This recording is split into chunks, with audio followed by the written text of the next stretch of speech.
Hello दोस्तों, मैं आज आपको एक ऐसी गाइडेंस देने जा रहा हूँ, शायद किसी ने दी होगी। मेरे मन में बहुत सारे क्वेश्चन उठते रहते हैं कि बेचारे बच्चे पढ़ाई करते हैं, इतनी पढ़ाई करते हैं, इतनी पढ़ाई करते हैं, पढ़ाई करने के बाद भी वे पास नहीं हो पाते। जब उनका 8-9 महीना के बाद में जब उनका रिजल्ट आता है, वे अपनी मेहनत को देखते हैं। स्टूडेंट सभी अपनी मेहनत को रिजल्ट में ही देखते हैं, उनकी मेहनत उन्हें रिजल्ट में नज़र आती है। तो वह नंबर ही नहीं आते उनके, तो वह सोचते हैं कि इतनी पढ़ाई हमने की फिर भी अपना नंबर नहीं आए। तो ये बहुत सारे फॉर्मूले हैं, इन फॉर्मूलों को अपना के ही हम किसी चीज़ में सक्सेस हो पाते हैं। तो स्टूडेंटों के लिए ये वीडियो आज मैं बनाने जा रहा हूँ। तो इस कॉन्सेप्ट को ध्यान से सुनना और हमारे वीडियो में बने रहना।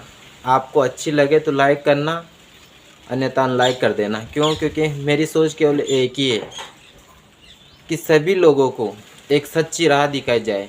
क्योंकि मेरे जीवन में मैंने इन चीज़ों को अपनाया हुआ है। जब मैं 10th क्लास में पढ़ता था तो मैंने इतनी पढ़ाई की, फिर भी मेरे जितने मार्क्स में लक्ष्य टारगेट करके चल रहा था उतने नहीं बन पाए। तो मैंने सोचा कि ये क्या हुआ, इतनी पढ़ाई करने के बाद, इतनी मेहनत करने के बाद भी मेरे इतने कम नंबर क्यों।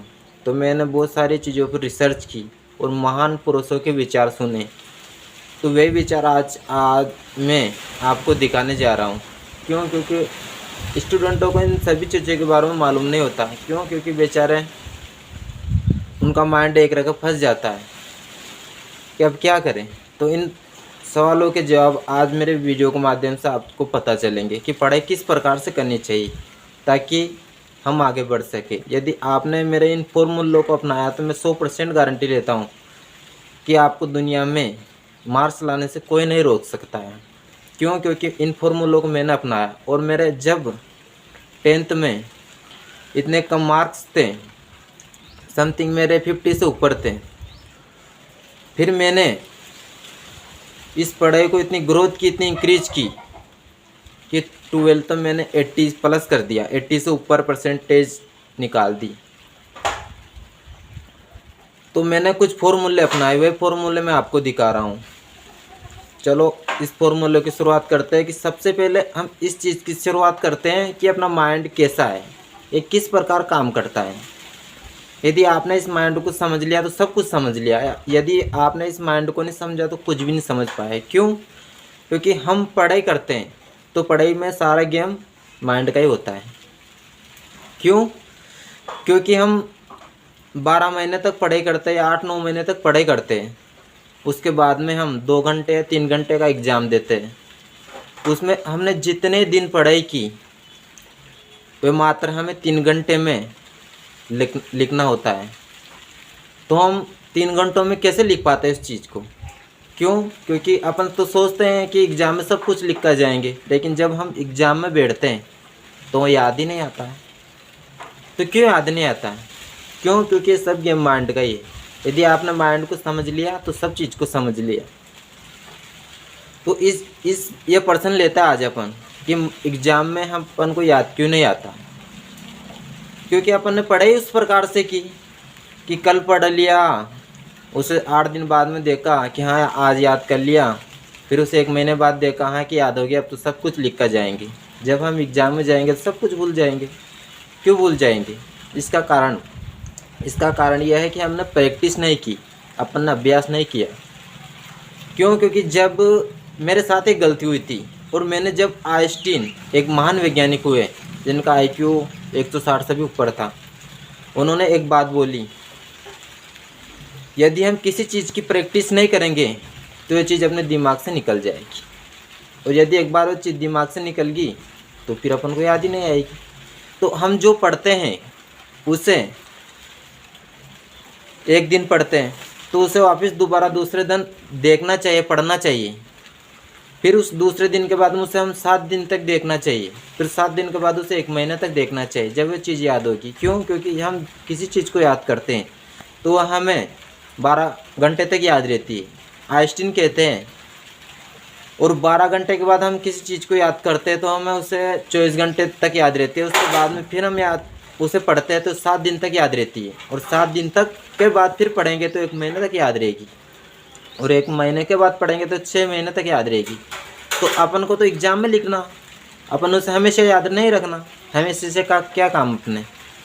तो एग्ज़ाम में किसी चीज़ को पढ़ के जानने से पहले उसे हम 10-12 बार रिपीट कर लेते हैं तो ये चीज़ अपन को याद हो जाए। जैसे बहुत सारे उदाहरण, गो, कम, इट, आना, जाना, खाना, ये बहुत सारे ऐसे शब्द है जो अपन बार बार पढ़ते रहते हैं। अब किसी से पूछ लो आप गोयान क्या होता है, फट से दिखा देगा जाना। क्यों? क्योंकि अपन ने इस चीज़ को इतनी बार पढ़ ली, इतनी बार रिपीट कर ली तो अपने दिमाग से निकली नहीं। ये इसका फॉर्मूला है। अब दिमाग का फॉर्मूला क्या? अपने दिमाग में 2 भाग है, एक कॉन्शियस माइंड, एक सब कॉन्शियस माइंड। सारी चीज़ इन दोनों चीज़ों के ऊपर निर्भर करती है। अपने वैज्ञानिकों ने यानी महान विचारकों ने बोला है कि हम जब किसी चीज़ को एक बार पढ़ते हैं तो वह सब कॉन्शियस माइंड में नहीं जाती है, वह कॉन्शियस माइंड में रहती है। यदि उस चीज़ को हम दोबारा पढ़ लेते हैं या 3 बार या 4 बार पढ़ लेते हैं तो सब कॉन्शियस माइंड से सब कॉन्शियस माइंड में चली जाती है। और एक बार कॉन्शियस माइंड में कोई चीज़ चली गई तो बहुत लंबे समय तक याद रहती है। जैसे मैं उदाहरण के माध्यम से आपको दिखाऊं, जब कोई नया व्यक्ति किसी चीज़ को करने से पहले उस चीज़ को भूल जाता है।